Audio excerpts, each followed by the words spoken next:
ഹർഷ, ശബരിമല സ്വർണ്ണക്കൊള്ളയുമായി ബന്ധപ്പെട്ട് ആക്രമണ മനോഭാവത്തിൽ നിന്ന UDF ഇപ്പോൾ പ്രതിരോധ മനോഭാവത്തിലാണ്. ഇപ്പോൾ LDFനെ കടന്നാക്രമിച്ചുകൊണ്ടിരുന്ന വലിയൊരു സംഘം ഇപ്പോൾ പ്രതിരോധ മനോഭാവത്തിൽ നിൽക്കുകയാണ്. അടൂർ പ്രകാശിനെ എങ്ങനെയെങ്കിലും പ്രതിരോധിച്ച് നിർത്തുക, അദ്ദേഹത്തിനെ ഒന്ന് സേഫ് ഗാർഡ് ചെയ്യുക എന്നുള്ളൊരു നയത്തിലേക്ക് UDF മാറിയിരിക്കുന്നു. അപ്പോൾ ഇനിയും തുടർന്നും ഇത് തന്നെ ആയിരിക്കുമോ UDFന്റെ നയം? ഇത് കഴിഞ്ഞ ദിവസങ്ങളിൽ ഇത്തരത്തിൽ അടൂർ പ്രകാശിനെ ചോദ്യം ചെയ്തു എന്ന് പറഞ്ഞപ്പോൾ ചില മാധ്യമങ്ങൾ അടൂർ പ്രകാശിനെ വലിയ രീതിയിൽ വാഴ്ത്തിപ്പാടിയും മറ്റു ചിലർ ഇപ്പോൾ മേഘ പറഞ്ഞതുപോലെ UDF പ്രതിരോധത്തിലായി എന്ന് പറഞ്ഞുകൊണ്ട് വാർത്തകൾ ഇടുന്നുണ്ട്.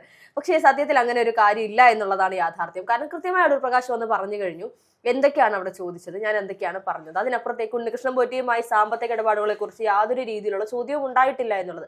അതിന്റെ ആവശ്യമില്ല, അല്ലെങ്കിൽ അങ്ങനെ ഒരു ചോദ്യം അവിടെ SIT ഒഴിവാക്കിയിട്ടുണ്ടെങ്കിൽ സ്വാഭാവികമായും അങ്ങനെ ഒരു ചോദ്യത്തിന്റെ ആവശ്യകത അവിടെ ഇല്ല എന്നുള്ളത് അവർക്ക് അറിയാവുന്നത് കൊണ്ട് തന്നെയായിരിക്കും.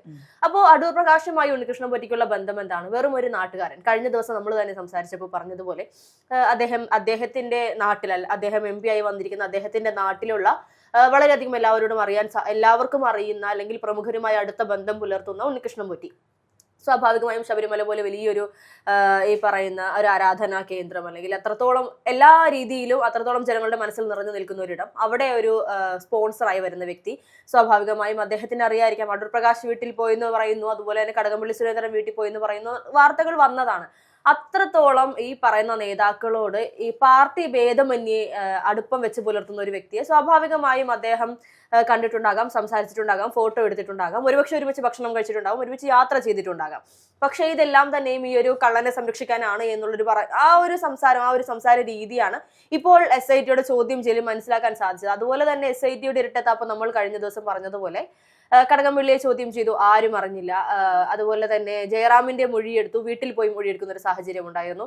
അടൂർ പ്രകാശിനെ ചോദ്യം ചെയ്തു. അടൂർ പ്രകാശിനെ ചോദ്യം ചെയ്യാൻ വിളിച്ചു വരുത്തുമ്പോൾ മാധ്യമങ്ങളുടെ ഒരു വലിയ നിര തന്നെ അതിന് ഓഫീസിന് മുൻപിലുണ്ടായിരുന്നു, SIT സംഘത്തിന് ഓഫീസിന് മുൻപിലുണ്ടായിരുന്നു എന്നുള്ളതൊക്കെ നമ്മൾ കണ്ടിരുന്നു. എന്നിട്ടും ഈ പറയുന്ന SIT സംഘം പറയുന്നു നമുക്ക് പുറകിലൂടെ കയറാം, മാധ്യമങ്ങൾക്കിടയിലൂടെ പോകേണ്ട ആവശ്യമുണ്ടോ എന്ന് ചോദിക്കുമ്പോൾ അദ്ദേഹം തിരിച്ചു ചോദിക്കുന്നുണ്ട്, അതിനിപ്പോ എന്താ, ഞാൻ ഇതിന് മുൻപിലൂടെ തന്നെ പോയിക്കോളാം, എന്നോട് ചോദിച്ചാൽ കാര്യം പറയാനുള്ളത് എനിക്കറിയാം എന്നുള്ളത് അദ്ദേഹം പറഞ്ഞുകൊണ്ട് ധൈര്യത്തോടു കൂടി മാധ്യമങ്ങൾക്ക് മുൻപിലൂടെ പോകുന്നു. ഇവിടെ അദ്ദേഹത്തെ ചോദ്യം ചെയ്തു എന്നത് ചോദ്യം ചെയ്യലല്ല, ഇത് അദ്ദേഹം പറയുന്നത് പോലെ അല്ലെങ്കിൽ CPMകാർ പറയുന്ന അതേ വാക്ക് തന്നെ നമുക്ക് ഇവിടെ ഉപയോഗിക്കേണ്ടി വരും, കാര്യങ്ങൾ ചോദിച്ച് മനസ്സിലാക്കാൻ എന്നുള്ളത്. പക്ഷെ അത് എന്തുകൊണ്ട് UDFന്റെ ഭാഗത്ത് വരുമ്പോൾ ചോദ്യം ചെയ്യലും CPMന്റെ ഭാഗത്ത് അല്ലെങ്കിൽ LDFന്റെ ഭാഗത്ത് വരുമ്പോൾ കാര്യങ്ങൾ ചോദിച്ച് മനസ്സിലാക്കലും ആകുന്നു എന്നുള്ളത് അറിയാൻ സാധിക്കുന്നില്ല. അതെ, ഇപ്പൊ അടൂർ പ്രകാശിന്റെ കാര്യം പറയുകയാണെങ്കിൽ അദ്ദേഹത്തിനെതിരെ തെളിവുകൾ ഒന്നും തന്നെയില്ല. അപ്പൊ അദ്ദേഹം എന്തെങ്കിലും ചെയ്തതായോ, എന്തെങ്കിലും തിരിമറി കാണിച്ചതായോ, ഈ പറഞ്ഞ ഉണ്ണികൃഷ്ണൻ പൊറ്റിക്ക് എന്തെങ്കിലും ഫേവറിസം ഒക്കെ ചെയ്തതായോ ഒന്നും നമുക്ക് രേഖകളോ തെളിവുകളോ ഒന്നും തന്നെ ഇല്ല. ഇപ്പോൾ മാധ്യമങ്ങളുടെ കയ്യിലോ CPMന്റെ പക്ഷത്തോ അതുപോലെ തന്നെ ഈ പറഞ്ഞ SIT സംഘത്തിന്റെ പക്ഷത്തോ ഇല്ല. ഈ ഫോട്ടോയെ പ്രതി വലിയൊരു ക്യാമ്പയിൻ ഉണ്ടാകുന്നു, വലിയൊരു നറേറ്റീവ് ഉണ്ടാകുന്നു. അടൂർ പ്രകാശാണ് ശബരിമലയിൽ ഉണ്ണികൃഷ്ണൻ പൊറ്റിയെ കയറ്റിയതെന്ന്. അപ്പോൾ ഇതിന്റെ അടിസ്ഥാനത്തിൽ ആണ് കാര്യങ്ങൾ ചോദിച്ചറിയാൻ വേണ്ടിയിട്ട് എന്താണ് സംഭവം എന്നുള്ള ചോദ്യം ചെയ്യൽ നടന്നത്. ചോദ്യം ചെയ്യൽ തന്നെ നമുക്ക് പറയാം. അപ്പോൾ SIT സംഘം വിളിച്ചു വരുത്തുന്നു, ചോദ്യം ചെയ്ത് പറഞ്ഞയക്കുന്നു. അപ്പോൾ അദ്ദേഹത്തിന്റെ പക്ഷം പറയുന്നുണ്ട്, ഇതാണ് സംഭവം, എന്റെ നാട്ടുകാരനായ ഒരാൾ സോണിയാഗാന്ധിയെ കാണാൻ പോകുമ്പോൾ ഞാൻ കൂടെ പോയി, അത് മാത്രമാണ് ഞാൻ ചെയ്തത് എന്നത്. ഇപ്പൊ ഹർഷ പറഞ്ഞതുപോലെ ഈ ഉണ്ണികൃഷ്ണൻ പോറ്റിക്ക് ചെയ്യേണ്ടിയിരുന്നത് വലിയൊരു തട്ടിപ്പാണ്. അതിനുവേണ്ടി അദ്ദേഹം ഉണ്ടാക്കിയ വലിയൊരു ക്രെഡിബിലിറ്റി വെബിന്റെ ഒരു ഭാഗം മാത്രമായിരുന്നു ഈ പറഞ്ഞതെല്ലാം. ഇപ്പോൾ പക്ഷേ UDFന്റെ കാര്യം പറയുകയാണെങ്കിൽ UDF പ്രതിരോധത്തിലാണ് എന്ന് തന്നെ പറയേണ്ടി വരും. കാരണം വരുന്ന നിയമസഭാ തെരഞ്ഞെടുപ്പിൽ ഏറ്റവും കൂടുതൽ ചർച്ചാ വിഷയമാകാൻ പോകുന്ന ഒരു വലിയ വിഷയമാണ് ഈ ശബരിമല സ്വർണ്ണക്കൊള്ള എന്ന് പറയുന്നത്.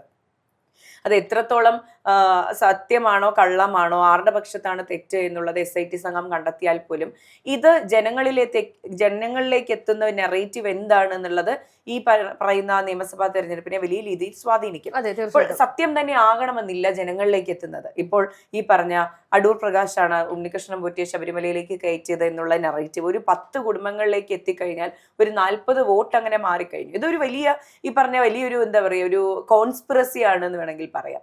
അപ്പോൾ ഇത്തരത്തിലുള്ള നറേറ്റീവുകൾ മാറ്റി നിർത്തി സത്യം ജനങ്ങളിലേക്ക് എത്തിക്കുക എന്നുള്ള വലിയൊരു ലക്ഷ്യമാണ് ഇപ്പൊ UDFന്റെ മുന്നിലുള്ളത്. ഇപ്പൊ ഈ പറയുന്ന പോലെ അടൂർ പ്രകാശാണ് തെറ്റ് ചെയ്തതെങ്കിൽ ഈ പറഞ്ഞ SIT സംഘം അത് കണ്ടെത്തി തെളിവുകൾ പുറത്തുവിടുകയാണെങ്കിൽ ഈ പ്രതിരോധം തീർക്കൽ ഉണ്ടാകുമെന്ന് ഞാൻ വിശ്വസിക്കുന്നില്ല. ഇപ്പോൾ രാഹുൽ മാങ്കൂട്ടം ഒരു തെറ്റ് ചെയ്തു എന്ന് പറയുമ്പോൾ തെറ്റ് തെളിയുന്നതിന് മുൻപേ ഇത് ബോധ്യമായ ഉടനെ നടപടിയെടുത്ത പാർട്ടി കൂടിയാണ് UDF. അപ്പോൾ അടൂർ പ്രകാശിനെതിരെ വലിയ രീതിയിലുള്ള എന്തെങ്കിലും തെളിവുകൾ പുറത്തു വരികയാണെങ്കിൽ ഉടൻ പാർട്ടി നടപടി ഉണ്ടാകും. നിയമസഭാ തെരഞ്ഞെടുപ്പ് ദിവസങ്ങൾ മാത്രം മാറി നിൽക്കുകയാണെന്ന് പറയേണ്ടി വരും. അതിനു മുൻപ് വലിയൊരു കൺഫ്യൂഷൻ ജനങ്ങളുടെ ഇടയിൽ ഉണ്ടാകാതിരിക്കാൻ UDF ശ്രമിക്കുന്നുണ്ട്, ആഗ്രഹിക്കുന്നുണ്ട്. ഇപ്പൊ LDFന്റെ കാര്യം പറയുകയാണെങ്കിൽ അവർ കണ്ണും പൂട്ടി ഈ പറഞ്ഞ പ്രവർത്തകരെ എല്ലാം സംരക്ഷിച്ചുകൊണ്ടിരിക്കുകയാണ്. ഇപ്പൊ പത്മകുമാറൊക്കെ 100 ദിവസത്തിനടുത്ത് ജയിലിൽ കിടന്നിട്ടും അവർക്കെതിരെ നടപടിയൊന്നും എടുത്തിട്ടില്ല. അതുകൊണ്ട് തന്നെയാണ് LDF ഇപ്പോഴും പ്രതിരോധ സെറ്റപ്പിൽ നിൽക്കേണ്ടി വരുന്നത്. കാരണം അവർക്കൊന്നും ചെയ്യാൻ കഴിയില്ല. അതുപോലെ അല്ല UDFന്റെ കാര്യം. ഇപ്പൊ അദ്ദേഹം പറയുന്നുണ്ട്, എന്നെ വിളിച്ചു വരുത്തി ചോദ്യം ചെയ്തു. ഇപ്പോ കടകംപള്ളി സുരേന്ദ്രനെ രണ്ടാമത് എന്തുകൊണ്ട് ചോദ്യം ചെയ്യുന്നില്ല? മുഖ്യമന്ത്രിയുടെ ഒപ്പമുള്ള ഫോട്ടോസ് പുറത്തു വന്നിട്ടില്ലേ? എന്തുകൊണ്ട് മുഖ്യമന്ത്രിയെ ചോദ്യം ചെയ്യുന്നില്ല എന്നുള്ള ഒരു ചോദ്യം ബാക്കിയാവുന്നുണ്ട്. ഇപ്പൊ SIT സംഘത്തെ പൂർണ്ണമായും സംസ്ഥാന സർക്കാർ സ്വാധീനിക്കുന്നുണ്ട്. അത് നമ്മൾ പല വീഡിയോകളിലും പറഞ്ഞിട്ടുള്ളതാണ്. ഈ സ്വാധീനം നമ്മൾ എത്ര ഇല്ല എന്ന് പറഞ്ഞാലും അവർക്ക് സ്വാധീനിക്കാൻ കഴിയും. ഈ മെല്ലെപ്പോക്ക്, കടകംപള്ളിയുടെ ചോദ്യം ചെയ്യൽ, വൈകിപ്പിക്കൽ, ഇതെല്ലാം ഇതിന്റെ ഭാഗമായിട്ടുള്ള കാര്യങ്ങളാണ്. ഇപ്പൊ വരും ദിവസങ്ങളിൽ ഈ സമ്മർദ്ദം കൂടിക്കൂടി ഉറപ്പായിട്ടും കടകംപള്ളി സുരേന്ദ്രനെ ചോദ്യം ചെയ്യുകയും അത് അറസ്റ്റിലേക്ക് നീങ്ങുകയും ചെയ്യും. അതെ, അതുപോലെ തന്നെ ഒരു പക്ഷേ ചിലപ്പോൾ തീർച്ചയായും പൂർണ്ണമായി നമുക്ക് അതിനെ ഉറപ്പിക്കാൻ സാധിക്കില്ല, എന്നാലും സാധ്യതയുണ്ട്. ഈ പറയുന്നത് പോലെ നമ്മുടെ ബഹുമാനപ്പെട്ട മുഖ്യമന്ത്രി പിണറായി വിജയനുമായുള്ള ഫോട്ടോകളും വീഡിയോകളും അത്രത്തോളം ക്ലോസ് ആയി നിൽക്കുന്ന ഫോട്ടോയ്ക്ക് പുറത്തു വന്നിട്ടുണ്ട്. അപ്പോൾ അദ്ദേഹത്തെ ചോദ്യം ചെയ്യാനുള്ള ഒരു നിലയിലേക്ക് വരെ കാര്യങ്ങൾ കൊണ്ടെത്തിക്കാം. പക്ഷെ ചോദ്യം ചെയ്യലായിരിക്കില്ല, ഈ പറഞ്ഞതുപോലെ ചോദിച്ച് മനസ്സിലാക്കൽ. പിന്നെ മേഘ പറഞ്ഞതുപോലെ ഈ പറയുന്ന 40ഓളം ആളുകളുടെ വോട്ടുകൾ മാറാൻ സാധ്യതയില്ലേ, 10ഓളം കുടുംബങ്ങളിലേക്ക് ഈ ഒരു വാർത്ത എത്തിയാൽ എന്ന് ചോദിക്കുമ്പോൾ ആ വോട്ടുകൾ ഒരിക്കലും CPM-ലേക്ക് പോകില്ല. പിന്നെ ആ വോട്ടുകൾ എവിടെ പോകും? തീർച്ചയായിട്ടും അത് BJP-യിലേക്കായിരിക്കും പോകുന്നത്. അങ്ങനെ ഒരു സാഹചര്യം ഉണ്ടായാൽ കോൺഗ്രസിനെ പ്രതിരോധത്തിലാക്കുന്നതിലൂടെ ഒരിക്കലും CPM-ന് നേട്ടമുണ്ടാക്കാൻ സാധിക്കില്ല. ഒരേ സമയം കോൺഗ്രസും കമ്മ്യൂണിസ്റ്റ് പാർട്ടിയും ഒരേ രീതിയിലാണ് മുന്നോട്ട് പോകുന്നത്, ഒരേ കൊള്ള തന്നെ നടത്തിയെന്ന് പറയുമ്പോൾ ജനങ്ങൾക്ക് പിന്നീട് മൂന്നാമതൊരു ഓപ്ഷനായി വെക്കുന്ന BJP-യിലേക്ക് വോട്ട് ചെയ്യേണ്ട ഒരു സാഹചര്യത്തിലേക്ക് കാര്യങ്ങൾ കൊണ്ടെത്തിക്കും. അത്രത്തോളം എല്ലാവരും BJP വിശ്വസിക്കുമോ എന്നുള്ളത് സംശയമാണ്. കഴിഞ്ഞ ദിവസം ഈ പറയുന്ന പൊതുയുഗ യാത്രയുമായി ബന്ധപ്പെട്ടുകൊണ്ട് ശബരിമല സ്വർണ്ണക്കൊള്ളയാണ് ഏറ്റവും കൂടുതൽ ഉയർത്തിപ്പിടിക്കാൻ സാധ്യതയുള്ളതെന്ന് നമ്മൾ കണ്ടിരുന്നു. അത് അങ്ങനെ തന്നെ മുന്നോട്ട് പോവുകയാണെങ്കിൽ ഒരുപക്ഷെ ജനങ്ങൾക്ക് മനസ്സിലാകും ഇവരുടെ ഭാഗം എങ്ങനെയാണ് എന്നുള്ളത്. അതിനപ്പുറത്തേക്ക് നമ്മൾ കഴിഞ്ഞ ദിവസം കണ്ടു, അടൂർ പ്രകാശിനെ ചോദ്യം ചെയ്തതിന് പിന്നാലെ തന്നെ ഉണ്ണികൃഷ്ണൻ പോറ്റിയെയും ചോദ്യം ചെയ്യാൻ പോകുന്നു. മൊഴികളിൽ വൈരുദ്ധ്യമുണ്ടോ എന്നുള്ളത് നോക്കാൻ വേണ്ടിയിട്ടാണ് അങ്ങനെ രണ്ടാമതൊരു ചോദ്യം ചെയ്യൽ ഉണ്ണികൃഷ്ണൻ പോറ്റിയോടുള്ളത്. അതുമായി ബന്ധപ്പെട്ട് പിന്നീട് അപ്ഡേഷൻസ് ഒന്നും പുറത്തു വന്നിട്ടില്ല. അടുത്ത ദിവസങ്ങളിലായി പുറത്തു വരുമായിരിക്കും, അല്ലെങ്കിൽ വരും മണിക്കൂറുകളിൽ പുറത്തു വരും. അപ്പോൾ അങ്ങനെ ഒരു വൈരുദ്ധ്യമുണ്ടെങ്കിൽ തീർച്ചയായും അടൂർ പ്രകാശിനെ വീണ്ടും ചോദ്യം ചെയ്യാൻ SIT സംഘം വിളിപ്പിക്കും. അത് അധികം വൈകാതെ തന്നെ ഉണ്ടാകും. അങ്ങനെയെങ്കിൽ പിന്നീട് ഉയർന്നു വരുന്നത് എന്തുകൊണ്ട് കടകംപള്ളി സുരേന്ദ്രനെ വീണ്ടും വിളിക്കുന്നില്ല എന്നുള്ളത്. ഈ പറയുന്ന ഉണ്ണികൃഷ്ണൻ പോറ്റിയുമായി ബന്ധപ്പെട്ട് ആദ്യം അദ്ദേഹം പറഞ്ഞത് അങ്ങനെ ഒരു വ്യക്തിയെ അറിയില്ല എന്നായിരുന്നു. രണ്ടാമത് അദ്ദേഹം പറയുന്ന ഒരു ഭക്തൻ എന്ന നിലയിൽ, ഒരു സ്പോൺസർ എന്ന നിലയിൽ അറിയാമെന്നാകുന്നു. പിന്നീട് അത് ആ ഒരു SIT സംഘത്തിന് നൽകിയ മൊഴി അവിടെ അവസാനിക്കുന്നു. പിന്നീട് അദ്ദേഹവുമായി ബന്ധപ്പെട്ട് ഈ പറയുന്ന ഉണ്ണികൃഷ്ണൻ പോറ്റിയുടെ അയൽവാസിയുടെ മൊഴി പുറത്തു വരുന്നു. അതിൽ കൃത്യമായി കടകംപള്ളി പറയുന്നത് വലിയൊരു നുണയാണ് എന്നുള്ളത് മനസ്സിലാക്കാൻ സാധിക്കുന്നു.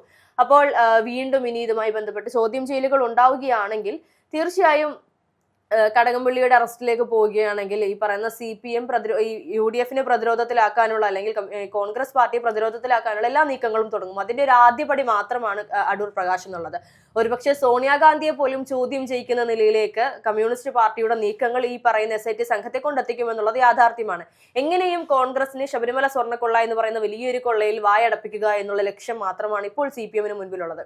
എന്നാൽ മാത്രമാണ് തെരഞ്ഞെടുപ്പിനെ കൃത്യമായി നേരിടാനുള്ള ഓരോ നീക്കങ്ങളും അവരുടെ ഭാഗത്തുനിന്ന് ഉണ്ടാകുകയുള്ളൂ. ഇപ്പോഴത്തെ സാഹചര്യത്തിൽ CPM ഈ ഒരു തെരഞ്ഞെടുപ്പിൽ ഇല്ലേ എന്ന് പോലും, അല്ലെങ്കിൽ ഈ ഒരു തെരഞ്ഞെടുപ്പ് ചിത്രത്തിലേ ഇല്ല എന്നുള്ള നിലയിലേക്കാണ് കാര്യങ്ങൾ പോകുന്നത്. BJP-യുടെ സ്ഥാനാർത്ഥി പട്ടികകൾ പുറത്തു വരുന്നു, അല്ലെങ്കിൽ ഊഹാപോഹങ്ങൾ പുറത്തു വരുന്നു. കോൺഗ്രസിനെ സംബന്ധിച്ച് ഇങ്ങനെയുള്ള വാർത്തകൾ പുറത്തു വരുന്നു. പക്ഷേ CPM-നെ സംബന്ധിച്ച് അങ്ങനെ സജീവമായ ഒരു ചർച്ചകൾ നടക്കുന്നതായി നമുക്ക് അറിയാൻ കഴിയുന്നില്ല എന്നുള്ളതാണ്.